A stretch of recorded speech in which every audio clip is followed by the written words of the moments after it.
پیٹھ پیچھے عیب بیان کرنا، اس چیز کو سمجھیے گا کہ پیٹھ پیچھے غیبت کی جو تعریف ہے اس کے تحت مفسرین یہ بیان کرتے ہیں کہ پیٹھ پیچھے کسی مسلمان کی غیر موجودگی میں اس کا تذکرہ اس انداز سے کرنا کہ اگر وہ موجود ہوتا تو اسے برا لگتا، تو یہ بھی غیبت ہے۔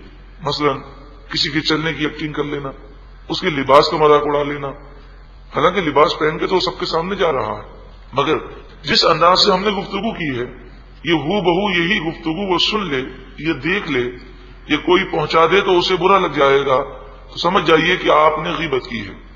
اور غیبت کا انجام یہ ہے کہ غیبت کرنے والے کی ساری نیکیاں اسے دے دی جاتی ہیں اور اس کے گناہ اس کے سر پر آ جاتے ہیں۔ تو غیبت سراسر نقصان ہے، اس بات کا خیال رکھنا چاہیے۔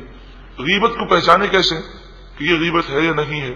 تو ایک اس کا پیمانہ علماء نے یہ بیان کیا کہ جب آپ کسی کی بات کرنے لگیں تو بس یہ سوچ لیا کریں کہ اگر کوئی میرے متعلق یہ بات کرے تو مجھے اچھی لگے گی کہ بری لگے گی۔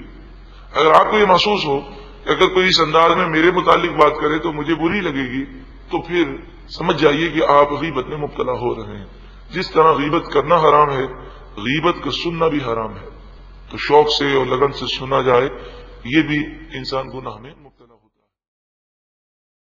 درود پاک پڑھ لیجئے۔ مولایا صلی وسلم دائما ابدا علی حبیبک خیر الخلق کل